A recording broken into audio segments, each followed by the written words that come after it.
No, go ahead. You've got one of the biggest. I predict you have one of the biggest rallies coming up on Saturday in Butler, attendance-wise. Can you give me a preview of that and what's going through your mind going back to Butler? Butler, that's right, it's going to be on Saturday. And it's going to be an amazing rally. You know, Butler has become quite a famous place. It's like a monument now. People ride through the streets of Butler looking at it as though it were a monument. It's very important. We lost a great person. Corey, the fireman, and two other people were supposedly going to die, and they ended up living because of great doctors up there. These doctors, two separate doctors, one was just hit badly, and the other was hit really badly. They were both, first thing I said is, how many people are dead? Because, you know, we had a massive crowd as far as the eye could see, and there was no empty areas, so when bullets are fired, they're going to hit people. And these are AR-15 bullets. They were going over my head. I heard them. I didn't know you could hear bullets, but they are 4,000 miles an hour or something, and they're going over my head. And I was amazed that they just said three. They said probably 3 dead. That was my only, and then 2 of the 3. And I'm very happy to report a friend of mine. Some people have heard this, but he said, I'd like to make a contribution. These people live good. There's no crime there. It's beautiful in many ways, but not a lot of money.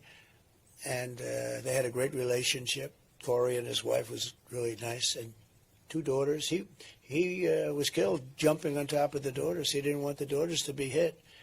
And when he jumped on top, he got hit. He got hit really badly. There was a National Guardsman that was seated 9 seats away, and we're going to give him something for what he did. Corey was hit in the head, bleeding profusely, and this National Guardsman went over to Corey, saw that he was still living, and gave him mouth-to-mouth resuscitation. And nobody's ever seen anything like it. And it was tough. And then Corey died. But for that man to do that was amazing, actually. So, I'm very pleased to report. So a friend of mine, rich guy, member of Mar-a-Lago, said, I'd like to make a contribution to the family of Corey, the firefighter. And I said, well, that would be nice. And I said, where is it? He gives me a check, and it was for $1 million. I gave it to Corey's wife, $1 million. But bigger than that, we did a GoFundMe, and I think we picked up about $6 million, and we're giving her, I guess, about 4. She'll end up with about $5 million. And she said to me, I'd rather have my husband. I understood that. It was such a beautiful thing to say. But she said, I'd rather have my husband. Now, they never saw $1 million or $5 million. This is a tremendous amount of money for them. And the other gentlemen are getting more than $1 million apiece. And we went out, and that was the public. I mean, it's amazing. So we're going to be there on Saturday. It's going to be a really big event, and it's going to be something, we'll celebrate the life of Corey, I think. And I want to celebrate the 2 gentlemen that got hit really bad. I mean, and we should celebrate their doctors. Who would think you go up into sort of the country, right? The country, and you have 2 doctors that took 2 men that were so badly wounded, and they saved their lives, right? And just very talented people. There are a lot of talented people in our country.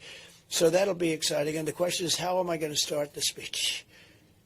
And I think I was going to say, as I was saying, because that's about where I was. I was very early, and if I didn't have that chart, which I always bring up, I rarely bring it up, but when I do, it's always at the end of the speech, and it's on my left, and here it was the first moment of the speech, and it was on my right. Had I not made that turn, I would not be speaking to you people today, and some of you would be extremely happy about that, I suspect.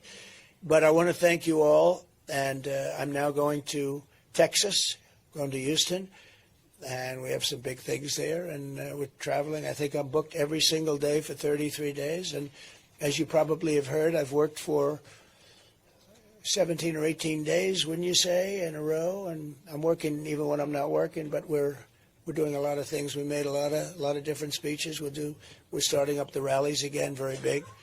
and we have more enthusiasm than we've ever had. And all we want to do is very simple. We want to make America great again. Thank you all very much. Thank you. Thank you.